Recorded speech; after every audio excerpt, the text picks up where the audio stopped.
looking at the climate crisis. Well, Susan Nakyung is from the Global Assembly and is here with us now. Good morning to you. Thanks for coming in to speak to us. Good morning. Explain to us, first of all, what the Global Assembly's aims are. Thank you. I think the best place to start is that the project arises from the recognition that there's a missing piece right now in how decisions are made at the global level. And put simply, that missing piece is us. So for this year, we're aiming to kickstart a new infrastructure of global governance. And the first part is the core assembly made up of the 100 everyday people that you speak about.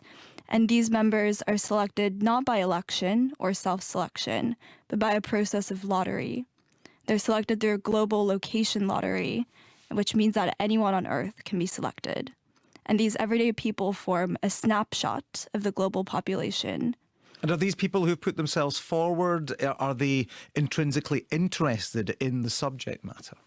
They reflect a demographic sample of the global population, which means that according to the latest UNDP survey, about 1/3 of the world does not believe that climate change is an emergency. Around 1/3 of our assembly also did not believe that climate change was an assembly when they first joined us.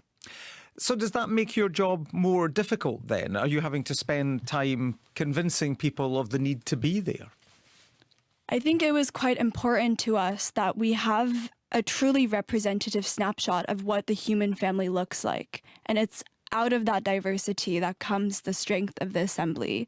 What happens when the human family goes on a learning journey together about the reality of climate change, and what happens when, most importantly, they learn not only from experts, but from their peers and from the fellow assembly members about what they're facing in their everyday lives. I wonder if you saw what Greta Thunberg was saying yesterday. She said that the politicians who are at the COP are pretending to take our future seriously. She said that change won't come from politicians, but from individuals showing leadership. Is that the kind of ethos that the Assembly espouses? I think it speaks to the same direction. And the key thing for us is that we're not only thinking about public engagement as citizens offering something to politicians. This is definitely a key part of it. Citizens pressuring politicians is a very important part of our theory of change. But at the same time, it's about a bigger reimagining of what the relationship or partnership between citizens and politicians are.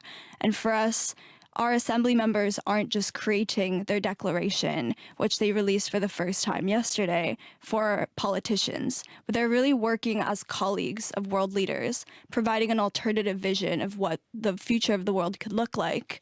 And one of the key words that I've been observing in my time at COP is this idea of betrayal, right?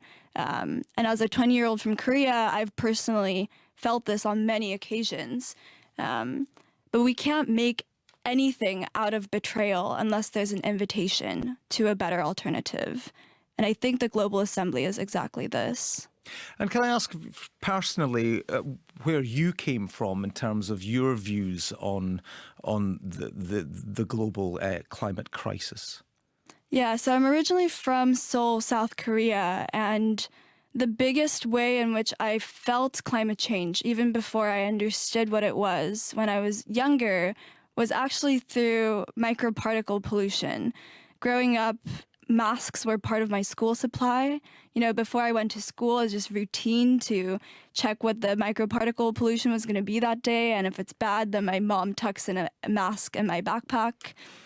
So when COVID hit, everyone was talking about this behavior change. But for us, it was just part of our school supplies to pack a mask. And so livability is not something I want to consider as a retirement plan. And so I think I've always felt it growing up. But my lived experience is such a small facet compared to what my peers around the world are experiencing every day at the moment. Well, can I just ask you finally and briefly then, are you daunted by being part of this assembly, or do you see this as being a great opportunity? I think I see hope from our assembly members. Yesterday during our event, one of our assembly members, Chom from Thailand, spoke about how awareness breeds love. And this gives me strength. And what gives me hope, I think, and I really hope that the listeners listening to this right now hear this, our assembly members are observing sessions in COP. They're burden sharing, each committing to watch at least 8 hours of the discussions that take place at this UN international conference.